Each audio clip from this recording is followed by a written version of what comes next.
Hey guys, welcome back to a brand new sports debate video. So for today's NBA video, we're going to be talking about the Defensive Player of the Year race. So the Defensive Player of the Year race really comes down to two players, in my opinion, Rudy Gobert and Ben Simmons. And it's a very close race as well, but which guy is going to take home the hardware? So Dylan, who do you have? I'm going to go with the front runner for the Defensive Player of the Year, and also my personal pick for Defensive Player of the Year. I'm going to go with Rudy Gobert. If he wins this, it'll be his third Defensive Player of the Year, I believe, in a row, I think.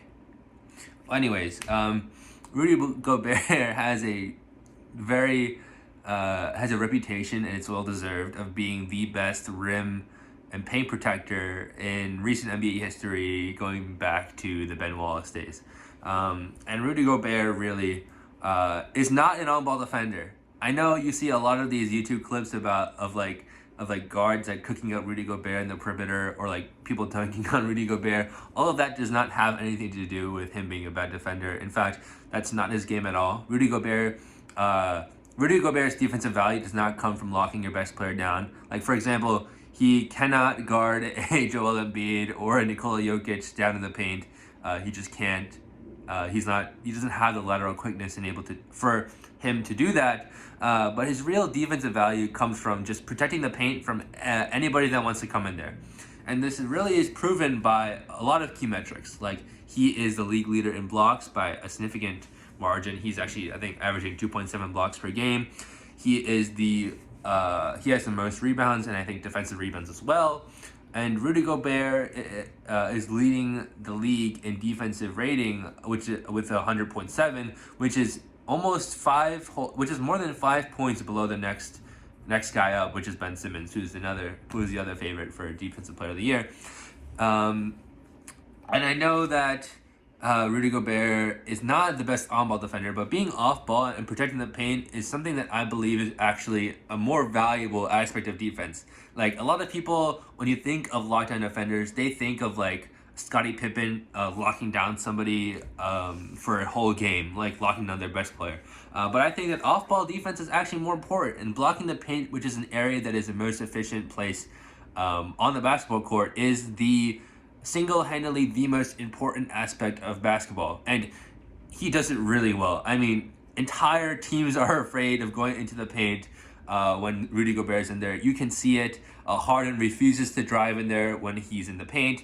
Curry refuses to get in there. A lot of these guards that are normally really good at finishing in the paint are scared to go in there when Rudy Gobert's on the field. And it's really tangible. You can see the difference between the mindset of these teams playing the Utah Jazz when Rudy Gobert is off the field, off the court, and on the court. It's totally different mindset, and Rudy Gobert just affects the game so much that I don't think, as long as he's playing at this level, you can give the Defensive Player of the Year award to anybody else, even though the media is trying to push the Ben Simmons narrative. So I ultimately did go with Ben Simmons, and one of the reasons, or at least the biggest reason why I went Ben Simmons, is because of his versatility. Like you said, Rudy Gobert is really more of a guy who's going to be down in the paint protecting the rim, while I feel like Ben Simmons is a guy with his height. I mean, he's listed as 6'11", 6'10" as a point guard, and whether you really think he plays point guard or not is a different story, but the point is that he's a very versatile guy, and his height can give him that advantage in most defensive situations. Like, I'm looking at some stats right now.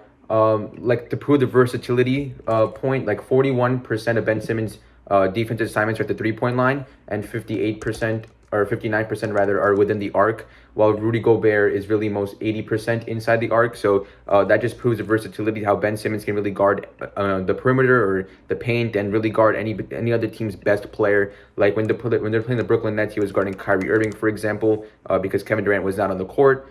And so many of those reasons to prove his versatility as well. And also, like, since it is positionless basketball, this is an era of positionless basketball. That's an important thing to have, is versatility.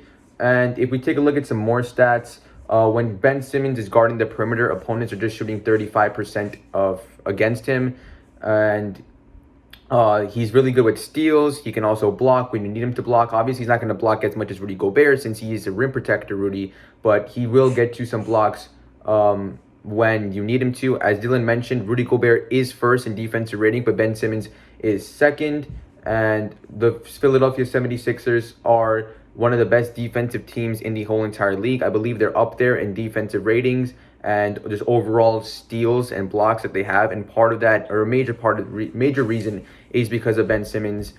He takes the challenge of guarding the team's best player, like I said, on any given day, and he's also really, really good at it. He's also, I believe, 8th in defensive win shares, and he's just holding opponents to 42% from the field, which is 5th best in the whole entire league. So, I mean, he's just a super versatile guy. You can really do it all.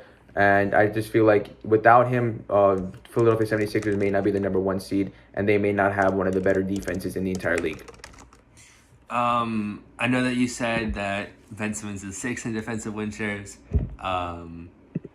but Rudy Gobert is actually 1st in defensive win shares, so I'm going to have to give him the edge there. And I know that Ben Simmons is by far the better